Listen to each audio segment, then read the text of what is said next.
Nous n'avons pas de vie. Qu'est-ce que c'est que 50 ou 80 ans sur Terre? Mais chacun de nous peut exister s'il a son existence légendaire. L'homme ou la femme qui n'est pas légendaire n'est rien. Le tout est de trouver sa légende. Cette légende, nous sommes allés la chercher dans une petite rue de Versailles, tapie dans une maison peuplée de souvenirs et d'animaux insolites.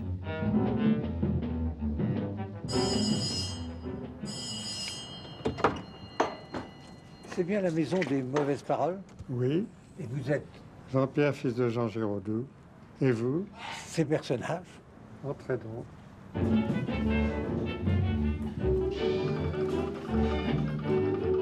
J'ai rêvé de la maison dont mon père aurait rêvé. J'ai trouvé cette maison à Versailles.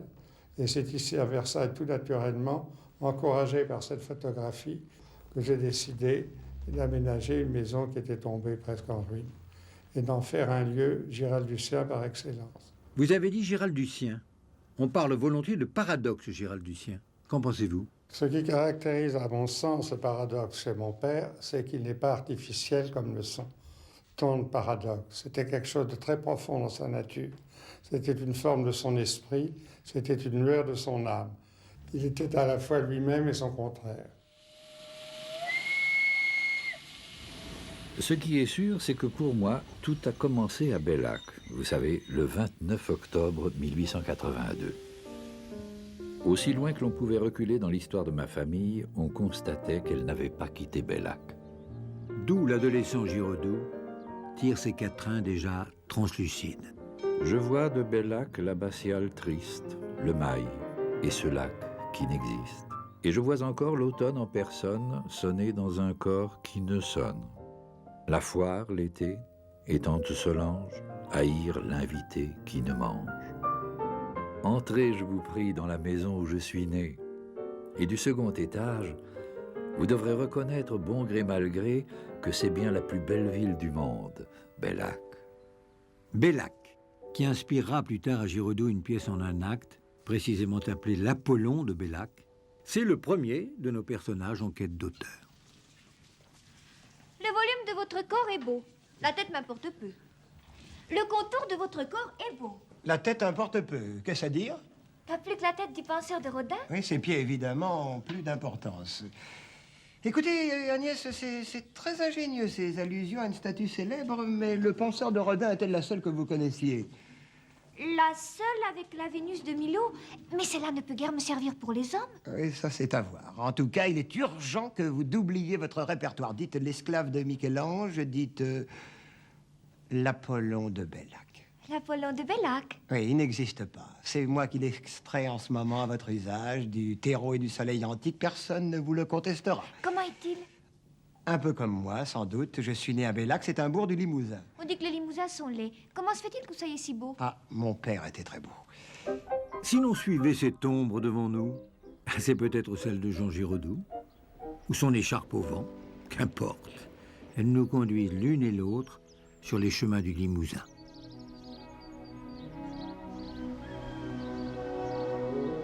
À Sagna, j'aperçus dans les temps la plus grande quantité d'eau que mon père ait jamais vue, car il ne connaissait pas la mer. J'entrais dans le pays le plus légendaire pour moi, après celui de Gulliver, mais où les hommes avaient ma taille et où le train passait. C'était une terre qui avait beaucoup servi déjà, un pays à ruisseaux et à collines, avec des champs et des châtaigneraies comme des rapiessages. On entendait selon la saison des chutes molles ou dures. C'était les abricots ou les noix qui tombaient.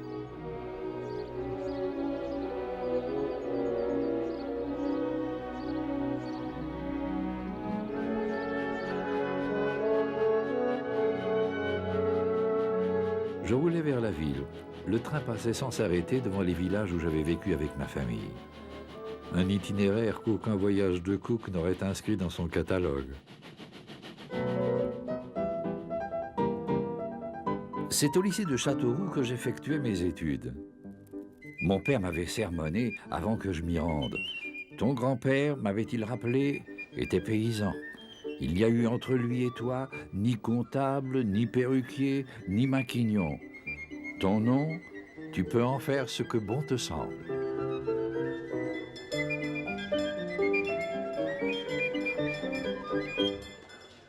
Ses devoirs d'écolier, de lycéen, ont été inscrits plusieurs fois au cahier d'honneur. Et il avait, semble-t-il, un assez bon coup de plume. Mais en fait, ses succès scolaires ont été surtout en grec, puisqu'il a été lauréat du concours général en version grecque, et qu'il en était assez fier. Dans le lycée où je fis mes études à la fin du siècle dernier, l'idée vint à certains d'entre nous de prétendre qu'il descendait de poètes connus.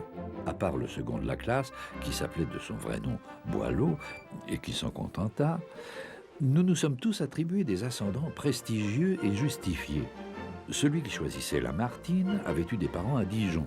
Celui qui choisissait Ronsard était originaire du Vendômois. Quant à moi, et bien que j'ai toujours eu une prédilection pour Racine, je tins comme les autres à une certaine vraisemblance.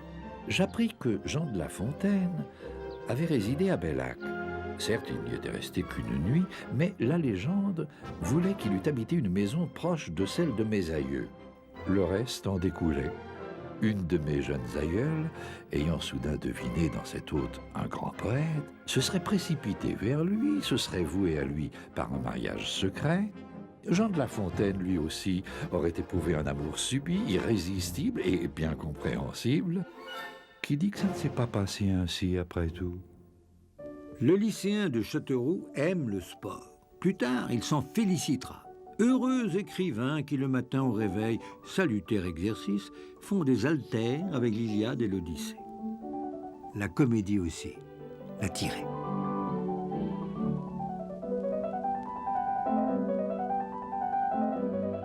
Rêvant de concilier son ascendance paysanne avec des ambitions épiques et chevaleresques, le jeune homme Giraudoux aime assigner Gérald ou du Bellac.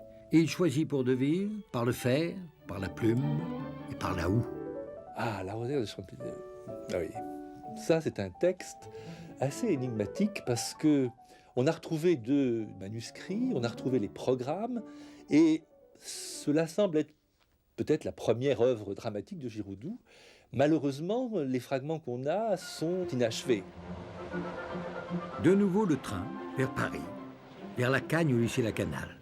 Beaucoup plus tard, quand une revue surréaliste lui posera la question rituelle « Pourquoi écrivez-vous ?», Jean Giraudoux répondra « Par un canular ». J'écris le français, n'étant ni suisse ni juif, et parce que je possède tous mes diplômes. Grand prix d'honneur du lycée La Canale, 1904, excellente année. Premier prix au concours général, 1906, année non moins bonne. Licence S-Lettres, mention très bien. Sorti premier de l'école normale supérieure. Né à Bellac, Haute-Vienne. Tout est faux. Giraudoux s'est amusé à caricaturer à grands traits l'idéologie scolaire du lauréat type. À la vérité, il a redoublé sa première année à La Canale avant d'obtenir au concours général de 1902 son premier prix de version grecque et d'être reçu et non sorti de l'école normale supérieure, non premier, mais 13e sur 21. À Normale supérieure, Jean Giraudoux croit avoir rendez-vous avec l'Antiquité gréco-latine. Une surprise l'y attend. C'est une rencontre d'ennemis qui va tourner à une rencontre d'amour, une sorte de choc lorsqu'on lui révèle à l'école normale supérieure, par la bouche de Charles Andler, c'était un Alsacien qui avait choisi la France, on lui révèle la littérature allemande, la poésie allemande, et il saute, comme il l'a dit, du latin dans le germain. C'est le moment crucial de son existence d'écrivain. La rencontre avec la littérature allemande. Siegfried et Ondine vont naître plus tard de ce coup de foudre attrapé dans la turne de Normale supérieure. Jean Giraudoux obtient une bourse d'étudiant qui lui permet en mai 1905 de prendre le train pour Munich, où il va résider une année entière. La haute société est très francophile, un peu francophone. On se jette sur ce jeune Français de 23 ans, très distingué, qui joue au tennis, qui va à la piscine, qui fait la conversation avec les jeunes filles, et qui, en moins de 2 aussi, s'établit des relations dans le monde du théâtre. Giraudoux a été tout à fait séduit par sa vie munichoise. C'est là que Jean Giraudoux fait la connaissance d'un futur grand voyageur, son cadet de 6 années, Paul Morand. Mon père était à ce moment-là à Munich et m'avait emmené et il a demandé au ministre de France, qui s'appelait M. Dumaine, si pour un jeune recalé au bac de philo, ce qui était mon cas, il pouvait me trouver un répétiteur et un précepteur qui me fit travailler pour le mois d'octobre. J'ai un jeune normalien, j'ai votre affaire, il s'appelle Jean Giraudoux et il est en ce moment à Munich. C'est ainsi que Jean Giraudoux est arrivé chez moi un matin. C'est le premier qui m'a dit, quand on traite un sujet, on fait 3 paragraphes et une conclusion. Bref, enfin des sages enseignements normaux. Nous faisions une course à pied dans les rues de Munich le soir vers 2h du matin en sortant de la brasserie. Et Giraudoux était extrêmement bon coureur. Il avait été champion interscolaire du 800 mètres. Et alors nous allongions nos distances. Il courait mieux que moi, de même qu'il écrivait mieux que moi. Si on l'aimait, il fallait lui donner cette joie, car c'est tout ce qu'il aimait au monde, c'était de battre les autres. L'Allemagne, l'eau. Un autre personnage entre en scène, la fille du roi des Ondins. Elle prend dans ses filets un chevalier errant et l'entraîne d'amour au fond du lac. On dit, vous? Vous êtes beau. Que dis-tu, petit effronté? Je dis comme il est beau. C'est notre fille, Seigneur. Elle n'a pas d'usage. Je dis que je suis bien heureuse de savoir que les hommes sont aussi beaux. Mon cœur n'en bat plus. Vas-tu te taire? J'en frissonne. Elle a 15 ans, Seigneur. Excusez-la. Ah, je savais bien qu'il devait y avoir une raison pour être fille. La raison est que les hommes sont aussi beaux. Tu ennuies notre hôte. Je ne l'ennuie pas du tout. Je lui plais. Vois comme il me regarde. Comment t'appelles-tu? Mais on ne tutoie pas un seigneur, pauvre enfant. Qu'il est beau. Oh, regarde cette oreille, père. Mais c'est un coquillage. Tu penses que je vais lui dire vous à cette oreille? À qui appartiens-tu, petite oreille? Comment s'appelle-t-il? Il s'appelle Hans. Oh, j'aurais dû m'en douter. Quand on est heureux et qu'on ouvre la bouche, on dit Hans. Hans von Quand il y Wittgenstein. a de la rosée le matin et qu'on est oppressé et qu'une buée sort de vous malgré soi, on dit Von Wittgenstein zu Wittgenstein. quel joli nom! Que c'est joli, l'écho dans un nom. En 1910, Jean Giraudoux, vice-consul au ministère des Affaires étrangères et auteur déjà confirmé, rencontre Lilita Abreu, la jolie cubaine, dont Paul Morand écrira que tout le clan naissant de la NRF s'était épris. Lilita, qui inspirera plus tard à Saint John Perse le poème à l'étrangère. Celles qui, comme Ondine, disent d'emblée à l'homme dont elles s'éprennent qu'il est beau. Les héroïnes de l'Apollon de Bellac et de la Folle de Chaillot feront de même. Qu'il est beau. Et cette fois, c'est Giraudoux qui s'éprend de Lilita. Ébloui, il lui écrit 60 lettres et billets. Elle a 27 ans, donc ça n'est plus une toute jeune fille.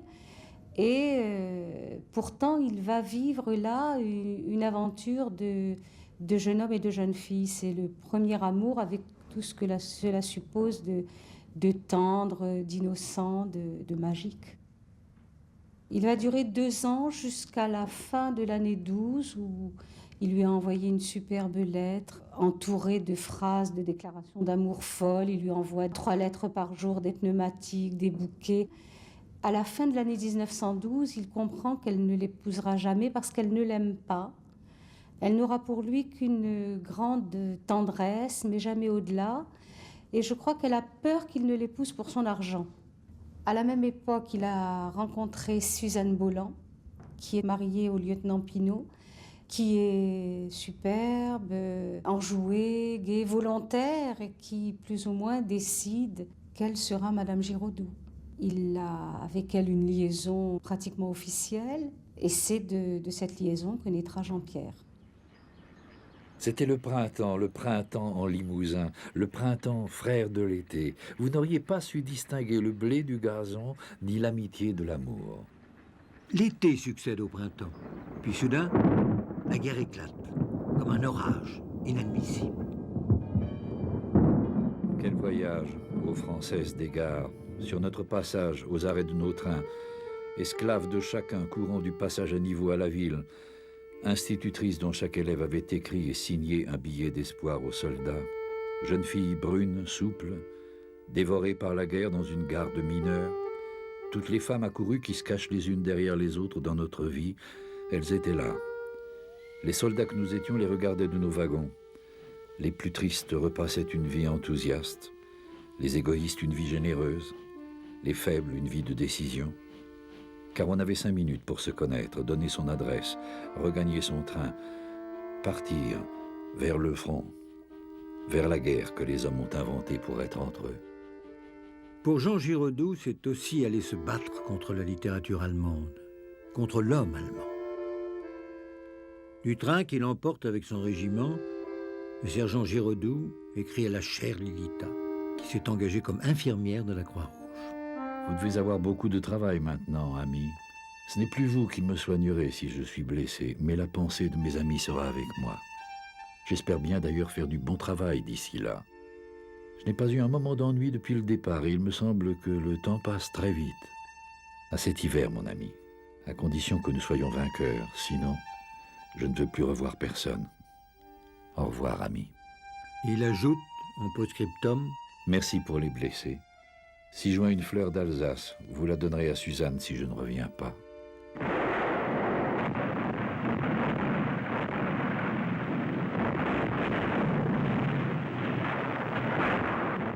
Jean Giraudoux participe à la bataille de la Marne.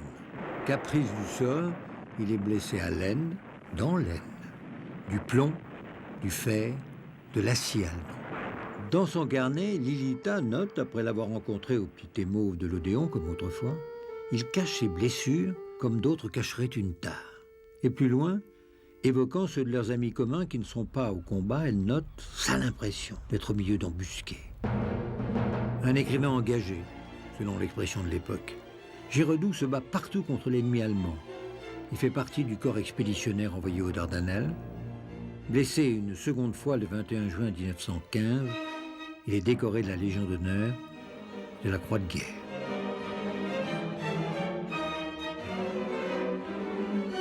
Puis il est envoyé en mission en Amérique. Et enfin, c'est l'armistice.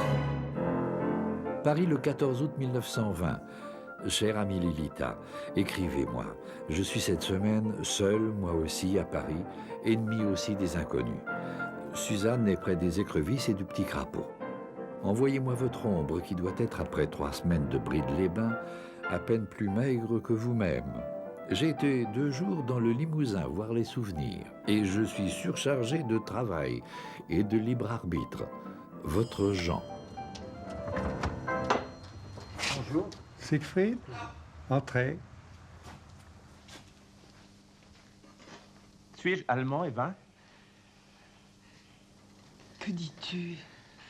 Allemand. Suis-je allemand, Eva? Je puis te répondre, et du fond de mon âme. Oui, Siegfried, tu es un grand Allemand. Il est des mots qui ne souffrent pas d'épithète. Va dire à un mort qu'il est un grand mort.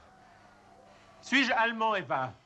Après la guerre, son premier souci, comme à beaucoup de Français, c'est qu'elle n'ait plus jamais lieu, que ce soit la dernière. Et il est parmi les premiers à prôner un rétablissement des relations culturelles entre la France et l'Allemagne, à revoir des amis allemands. Qu'il parle. Lui a deviné. Ne l'écoute pas, Siegfried, il ment. Lui a deviné. Lui sent qu'il s'agit de lui-même. Les 2 corbeaux qui voltigèrent au-dessus de la tête de Siegfried, du vrai, ils passent en ce moment au-dessus de sa réplique. Épargnez-nous les métaphores, parlez. Excusez-moi, les Allemands aiment les métaphores. Je les éviterai désormais avec vous. Il s'agit de moi, Siegfried? De vous. Pas de Siegfried. De mon passé? De votre passé. Vous avez découvert mon nom de famille? Pas votre nom, pas votre famille. Les spirituelles insinuations que je prodigue depuis 1 minute ont dû vous mettre sur la voie. J'ai découvert ce que je soupçonnais depuis longtemps. J'ai découvert que celui qui juge avec son cerveau, qui parle avec son esprit, qui calcule avec sa raison, que celui-là n'est pas allemand. Je ne crois pas un mot de ce que vous dites, Zelten. Ça ne m'étonne pas, je suis dans un mauvais jour. Lorsqu'on a créé au théâtre Siegfried, l'adaptation du roman de 1922, en 1928, et Giraudoux a pu passer, je crois à juste titre, pour un ami de l'Allemagne. Je vous dirais que j'ai songé avant-hier à disparaître, à chercher un asile dans un troisième pays, dans un pays que j'aurais choisi autant que possible, sans voisins, sans ennemis, sans inauguration de monuments aux morts, sans mort, un pays sans guerre passée, sans guerre future. Mais plus je le cherchais sur la carte, et plus les liens, au contraire, qui m'attachent aux nations qui souffrent et pâtissent, se resserraient. Et plus je voyais clairement ma mission. Adieu, Siegfried. Bonne chance. Songez à ce masque que portent tous les Français, qui les préserve de respirer les gaz délétères de l'Europe, mais qui obstrue souvent et leur respiration et leur vue. Je serai le Français au visage nu, cela frappant à l'Allemand sans mémoire. Qui c'est Giraudoux? Ah, c'est quelqu'un qui, en abordant un certain nombre de paysages et de personnages, décale notre vision des choses, suscite derrière les apparences des significations qui se créent d'elles-mêmes, quasiment, à travers les mots, à travers le tissu des mots. Et avec cette extraordinaire liberté qu'il laisse au lecteur de faire justement son itinéraire parmi ces chemins. Remarquez-le, la plupart des romans de Jean Giraudoux ont pour titre un prénom de jeune fille. Ils sont en quelque sorte écrits au féminin singulier. Suzanne et le Pacifique succèdent à Simon le Pathétique, publié en 1918. C'est le premier vrai roman de Giraudoux. Il y fait succomber son héroïne à la tentation de l'ailleurs. Elle quitte le Limousin, le pays le plus réel de la Terre, pour un grand voyage au bout du monde. Bella, pour sa part, conjugue la nature au féminin le plus simplement du monde. Et les autres, toutes les autres, Églantine, Juliette au pays des hommes, adorable Clio, choix des élus, lecture pour une ombre. L'œuvre romanesque de Giraudoux miroite, fascine, émeut, émerveille. Et c'est dans Siegfried et le Limousin que son héros ose enfin déclarer « Je n'avais plus peur des femmes. Ma peur venait autrefois de ce que je les croyais rares et périssables. Mais je savais depuis la guerre que c'est dans le corps de l'homme, infiniment plus fragile, que se logent tous les aimants qui attirent le plomb, le fer, l'acier mortel. » Kléber exprime tout cela avec justesse dans son histoire de la littérature. Jean Giraudoux écrit pour le plaisir, faisant éclore à son usage un univers qui enchante. C'est l'école de l'allusion et peut-être aussi celle de l'illusion. Giraudoux, pour moi, c'est un univers où la nature entoure l'être humain, l'homme ou la femme, jeune, à la veille, au matin d'une journée éclatante, mais qui risque d'être menacé parce que les dieux vont arriver, parce que la menace du tragique va faire irruption dans cet univers, et l'être humain devra, avec son entourage, se défendre contre cette menace. Autant dire l'heure d'Électre. Le mendiant, Électre est déjà là. Je voudrais bien la voir avant qu'on la tue. Tuer Électre? Qui parle de tuer Électre? Vous. Jamais il n'a été question de tuer Électre. Moi, j'ai une qualité. Je ne comprends pas les paroles des gens. Je n'ai pas d'instruction. Je comprends les gens. Vous voulez tuer Électre? Vous ne comprenez pas du tout, inconnu. Cet homme est Égiste, le cousin d'Agamemnon. Et Électre est sa nièce chérie. Est-ce qu'il y a deux Électres, celle dont il a parlé, qui va tout gâter, et une seconde qui est sa nièce chérie? Non, il n'y en a qu'une. Alors il veut la tuer, il n'y a aucun doute, il veut tuer sa nièce chérie. Je vous assure que vous ne comprenez pas. Moi, je roule beaucoup. Je connaissais une famille Narcisse. Elle, bien mieux que lui. Elle était malade, elle avalait de l'air. Mais bien mieux que lui, ça n'a aucune comparaison. Il a bu, c'est un mendiant. Il rabâche, c'est un dieu. Non, c'est pour vous dire qu'on leur avait donné une petite louve. C'était leur petite louve chérie. Seulement un jour, tout à coup, à midi, les petites louves deviennent de grandes louves. Ils n'ont pas su prévoir le jour. À midi moins 2, elle les caressait. À midi 1, elle les étranglait. Mais nous vous demandons où est le rapport. Eh bien, le voilà, le rapport. Sinon, cet homme se méfie de sa nièce. Il n'a pas hésité, il doit la tuer raide avant qu'elle se déclare. Quand se déclare-t-elle? Comment? Mais quel jour, à quelle heure se déclare-t-elle? Quel jour devient-elle louve? Quel jour devient-elle électre? Rien ne dit qu'elle deviendra louve. Si lui le pense, lui le dit. Électre est la plus douce des femmes. La louve Narcisse était la plus douce des louves. Tu oublies le mariage, mendiant. C'est vrai, j'oublie le mariage, mais pour tuer quelqu'un, c'est quand même moins sûr que la mort. Théâtre et roman n'impliquent absolument aucune différence d'imagination. Le théâtre simplement est un acte, le roman est une réflexion. L'écriture est absolument la même. Je ne demanderai pas aux lecteurs de mes romans qu'ils prennent la peine de les lire tout haut. Mais s'ils le faisaient, ils s'apercevraient sûrement que c'est exactement le même style et le même mouvement que celui de mes pièces. En fait, je pense qu'il n'écrivait pas avec la même liberté pour le théâtre, qu'il était quand même tenu à un certain découpage, à un échange de répliques, mais il a essayé de pousser aussi loin qu'on le pouvait à son époque les limites de ça. Il vaut mieux que je vous sorte mon histoire maintenant, dans 5 minutes, comme vous parlez. Elle n'aura plus de sens du tout. C'est pour confirmer ce que vous dites. De ces hérissons écrasés, vous en voyez des dizaines qui ont bien l'air d'avoir eu une mort de hérisson. Leur museau aplati par le pied du cheval, leur piquant éclaté sous la roue, ce sont des hérissons crevés, c'est tout. Ils sont crevés en raison de la faute originelle des hérissons, qui est de traverser les chemins départementaux ou vicinaux sous prétexte que la limace ou l'œuf de perdrix a plus de gouttes de l'autre côté. En réalité, pour y faire l'amour des hérissons. Ça les regarde, on ne s'en mêle pas. Et soudain, vous en trouvez un petit, jeune, qui n'est pas étendu tout à fait comme les autres, bien moins salement. La petite patte tendue, les babines bien fermées, bien plus digne. Et celui-là, on a l'impression qu'il n'est pas mort en tant que hérisson, mais qu'on l'a frappé à la place d'un autre, à votre place. Électre a annoncé déjà la révolte des jeunes qui s'est passée en 68. Par la suite, la folle de Chaillot était totalement prophétique, tant sur le plan du pétrole que sur celui de l'urbanisme. Nous y voilà. La folle de Chaillot? On n'attendait plus que vous. Entrez. Un jeune homme vient de m'expliquer que les ministres ne trouvent vrai que les paroles de ceux qui ont de l'or. Comme pour les billets de banque, il faut pour la vérité une encaisse en lingots. Vous comprenez maintenant pourquoi je vous ai convoqués, mes amis. C'est à nous d'agir. Nous ne pouvons plus compter pour ramener le monde à la raison que sur les personnes telles que nous. Autrefois, quand vous circuliez dans Paris, les gens que vous rencontriez étaient comme vous. C'était vous. Ils étaient mieux vêtus ou plus sales, contents ou en colère, pingres ou généreux, mais comme vous.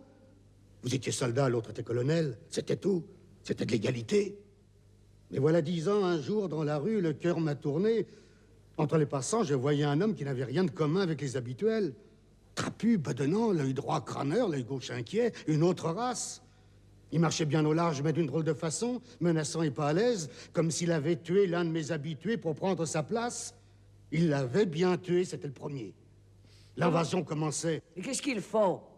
Ils n'ont aucun métier. Quand ils se rencontrent, ils chuchotent et se passent des billets de 5000. On les trouve près de la bourse, mais ils ne crient pas.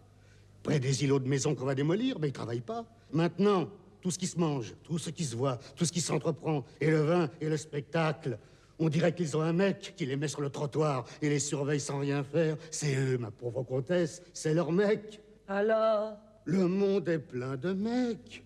Ils mènent tout, ils gâtent tout. Voyez les commerçants, ils ne vous sourient plus, ils n'ont d'attention que pour eux. Demandez à Martial, il les connaît, il y a un mec de chaque consommation. Aussi tout renchéri, comtesse. Vous buvez votre vin blanc Cassis. Sur vos 20 sous, 2 pour le mec vin blanc, 2 pour le mec Cassis. J'en viens à préférer les vrais mecs, comtesse. Ceux-là, je leur serre la main, ceux-là ont du risque. La comtesse sait tout. L'époque des esclaves arrive. Tous les mecs, après avoir été jugés par le tribunal des folles, ont été enfermés à jamais dans la colline de Chaillot, avec pour compagnon de désespoir un énorme lingot d'or étincelant. Le monde est sauvé. C'est fini. Alors seulement, le chiffonnier peut s'écrier « Il n'y a plus de mecs !» Pourtant, la folle de Chaillot est la pièce la plus pessimiste de Jean Giraudoux. Et voilà, l'affaire est finie. Vous voyez comme elle était simple.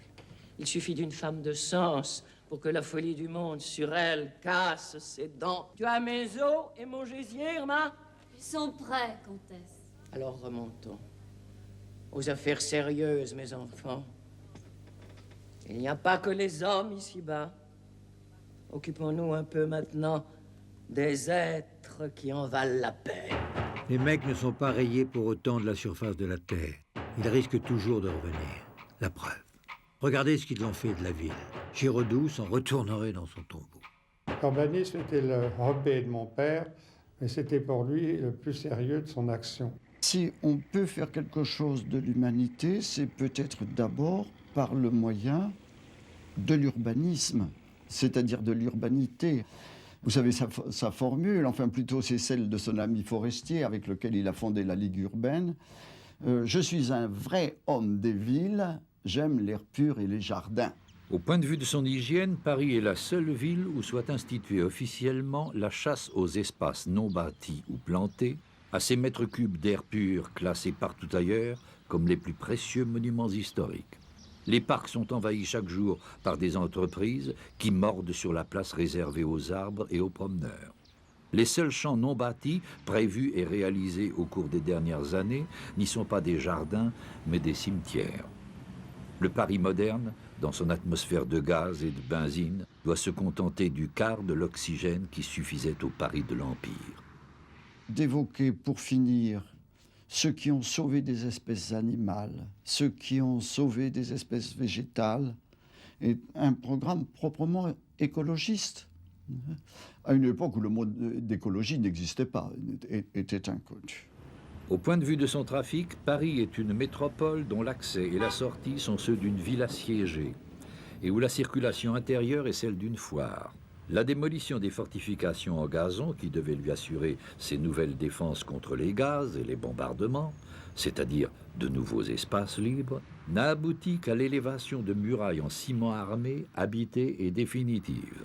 Le surplus de ses habitants, Paris le rejette autour de lui comme le surplus de ses déchets, dans des champs d'épandage, où s'accentue sous toutes ses formes la condition d'esclavage de l'ouvrier et de l'employé.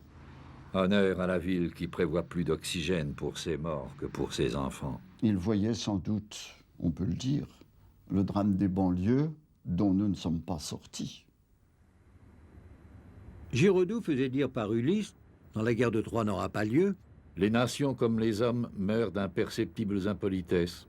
C'est à leur façon d'éternuer ou d'éculer leurs talons que se reconnaissent les peuples condamnés.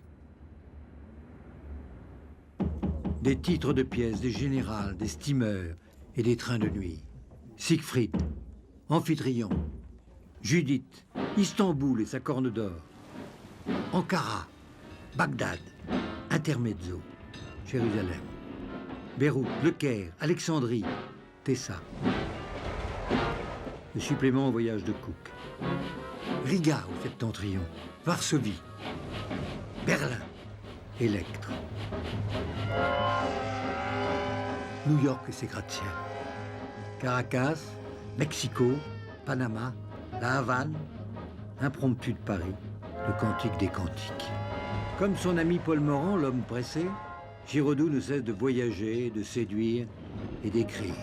L'impromptu de Paris, où Jouvet ironise « Laissez-moi rire quand j'entends proclamer que la destinée de la France est d'être ici-bas l'organe de la retenue et de la pondération, la destinée de la France est d'être l'embêteuse du monde. » Ah, l'admirable Ondine, avec les voix de Louis Jouvet et de Valentine Tessier. La mort du chevalier Hans, bête comme un homme. Moi, on m'appelle Hans. C'est un joli nom. Ondine et Hans, c'est ce qui se fait de mieux comme nom au monde, n'est-ce pas? Ou Hans et Ondine. Oh non, Ondine d'abord. C'est le titre, Ondine. Cela va s'appeler Ondine, ce conte où j'apparais ça et là comme un grand niais, bête comme un homme. Il s'agit bien de moi dans cette histoire. J'ai aimé Ondine parce qu'elle le voulait. Je l'ai trompée parce qu'il le fallait. J'étais né pour vivre entre mon écurie et ma meute, non. J'ai été pris entre toute la nature et toute la destinée comme un rat. L'ange blanc, Gérard Philippe, dans Sodome et Gomorrhe. Le retour à l'Apollon de Bellac, pour s'entendre rappeler, encore une fois, les femmes sont en ce bas monde pour nous dire ce qu'Agnès nous dit. On ne les a point arrachées au fer de notre propre côte pour qu'elles achètent des bas en cachette, se lamentent sur la mauvaise foi des dissolvants pour ongles ou médisent de leurs sœurs les femmes. Elles sont sur terre pour dire aux hommes qu'ils sont beaux. Et celles qui doivent dire le plus aux hommes qu'ils sont beaux, ce sont les plus belles. Ce sont celles-là d'ailleurs qu'ils disent. Cette jeune femme me dit que je suis beau, c'est qu'elle est belle. Tu me répètes que je suis laid, je m'en suis toujours douté. Tu es une horreur. intermède cinématographique, Les Anges du péché, La Duchesse de Langeais, et puis toujours les voyages, et toujours le théâtre, et puis la guerre qui vient. Ce sont les voix de Louis Jouvet-Hector et de Pierre Renoir Ulysse dans La guerre de Troie n'aura pas lieu. Et vous voulez la guerre? Je ne la veux pas. Mais je suis moins sûr de ses intentions, elle. Nos peuples nous ont délégués tous deux ici pour la conjurer. Notre seule réunion signifie que rien n'est perdu. Vous êtes jeune, Hector. À la veille de toute guerre, il est courant que deux chefs des peuples en conflit se rencontrent seuls dans quelque innocent village, sur la terrasse, au bord d'un lac, dans l'angle d'un jardin. Et ils conviennent que la guerre est le pire fléau du monde. Et ils s'étudient, ils se regardent. Et, tiédis par le soleil, attendris par un vin clairé, ils ne trouvent dans le visage d'en face aucun trait qui justifie la haine, aucun trait qui n'appelle l'amour humain. Et rien d'incompatible non plus dans leur langage, dans leur façon de se gratter le nez ou de boire. Et ils se quittent en se serrant les mains, en se sentant des frères. Et ils se retournent de leur calèche pour se sourire. Et le lendemain, pourtant, éclate la guerre. Quand le destin, depuis des années, a surélevé deux peuples, quand il leur a ouvert le même avenir d'invention et d'omnipotence, quand il a fait de chacun un poids précieux et différent pour peser le plaisir, la conscience et jusqu'à la nature, l'univers sait bien qu'il n'entend pas préparer ainsi aux hommes deux chemins de couleur ou d'épanouissement, mais se ménager son festival, le déchaînement de cette brutalité et de cette folie humaine qui seul rassure les dieux. C'est de la politique, j'en conviens. Mais nous sommes chefs d'État. Nous pouvons bien entre nous le dire. C'est couramment celle du destin. Il est une espèce de consentement à la guerre que donne seulement l'atmosphère, l'acoustique et l'humeur du monde. Il serait dément d'entreprendre une guerre sans l'avoir. Nous ne l'avions pas. Vous l'avez maintenant? Je crois que nous l'avons. Mon inquiétude, mon angoisse, disait-il en 39, au printemps 39, ne vient pas de l'Allemagne, ne vient pas de l'Italie, mais de l'absence de conscience, de projets, de travaux français. Nommé commissaire général à l'information, Jean Giraudoux s'exprime régulièrement à la radio. Il témoigne devant le monde que la France, si elle a déclaré la guerre à Hitler, n'a pas de haine contre le peuple allemand. Pendant que vos pères et vos frères sont appelés aux lisières de votre pays pour faire face à la guerre la plus monstrueuse, vous êtes appelés au centre de chacun de vos villages et de vos villes pour devenir la génération de la paix. Mais vers quelle classe vont être poussés, de l'autre côté des frontières, ceux qui devraient être vos égaux et vos camarades, ceux dont on voudrait espérer qu'ils le seront un jour, les élèves des écoles allemandes. Dans toutes les écoles primaires, les instituteurs sont invités par le ministère de l'Éducation nationale à mettre en lumière sans scrupule pour le bénéfice de la race, non seulement à l'ascendance des écoliers, mais leurs particularités raciales ou physiques. Le professeur de mathématiques arien, dédaignant l'arithmétique et l'algèbre, qui sont, paraît-il, des produits juifs, réserve sa sympathie à la géométrie, science nordique, et tout cet enseignement doit être dur. La punition physique, dit Hitler lui-même dans Mein Kampf, doit faire perdre au tout petit l'habitude des plaintes. Et il est sans foi, sans croyance. Il n'est plus qu'une idole, Hitler. La classe est sa messe. Quelle enfance, fut-elle plus studieuse encore, plus respectueuse, plus attirée naturellement par le beau que ne l'était jadis la jeunesse allemande, pourra résister longtemps à pareille contrainte et écouter sans dommage irrémédiable pour l'humanité ces discours de prix quotidiens au mensonge, à la violence, à l'orgueil que sont les discours de Hitler et de ses lieutenants. Jean-Pierre Giraudoux, le destin s'impatiente. Quelle a été votre dernière rencontre avec votre père? C'était à Dijon. Mon père m'avait conduit au régiment où j'avais été appelé. Ma mère cherchait désespérément un photographe alors que nous nous promenions dans les rues de la ville comme si elle avait eu un pressentiment. Nous n'avons point trouvé. Puis nous avons continué notre promenade. Et le plus triste souvenir pour moi de cette fin de journée, quand j'ai vu mon père pour la dernière fois, c'est que je n'ai pas de souvenir. Jean Giraudoux avait raison. Dans Siegfried et le Limousin, le mot France et le mot Allemagne ne sont à peu près plus et n'ont jamais été, pour le monde, des expressions géographiques. Ce sont des termes moraux. Ils vont le signer. Dans 1 heure, les délégués français vont le signer. Il va falloir une signature bien nette. Il ne faut pas qu'au-dessous de l'acte qui, du plus libre pays de ce monde, va faire le plus esclave, il y ait des signatures illisibles. C'est là que serait l'esclavage. Voilà, la radio l'annonce, ils ont signé. L'un d'eux, parce que c'est son nom sans doute, a signé Noël. Quel nom vais-je me choisir pour signer moi aussi dans le calendrier de la naissance ou du combat? La foule écoute, s'arrête, pour la première fois s'arrête, car cette ronde sans fin sur cette place était encore la fuite, le mime de la fuite. Chacun croyait que le secret était de faire pénétrer chaque Français dans un autre jusqu'à ce qu'il n'en restât qu'un seul, inaccessible, invincible, par lequel tous seraient sauvés. Et il n'avait pas tout à fait tort, celui-là existe. Chacun le connaît. Celui-là déjà s'ouvrait la poitrine, mais puisqu'ils ont signé, c'est inutile. Partons donc, partons nous aussi, car cette patrie aveugle et sourde que chacun avait à son côté, il la cherche, je la cherche en vain. Elle s'est évanouie de nos cœurs, elle a disparu de nos bras, nous ne la verrons plus. 21 juin 1940.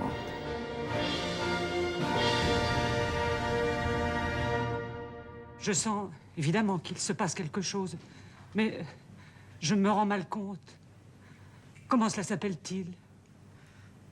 Quand le jour se lève, comme aujourd'hui, et que tout est gâché, que tout est saccagé, et que l'air pourtant se respire, et qu'on a tout perdu, que la ville brûle, que les innocents s'entretuent, mais que les coupables agonisent dans un coin du jour qui se lève. Demande au mendiant. Il le sait.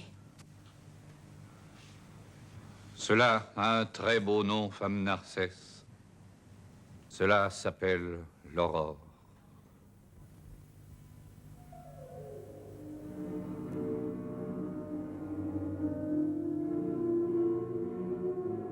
Ce jour-là, 31 janvier 1944, la nouvelle éclate dans tous les théâtres de Paris.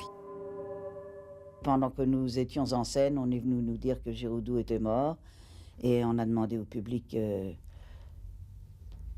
on a fait l'annonce au public et puis on a demandé une seconde de silence et on pleurait.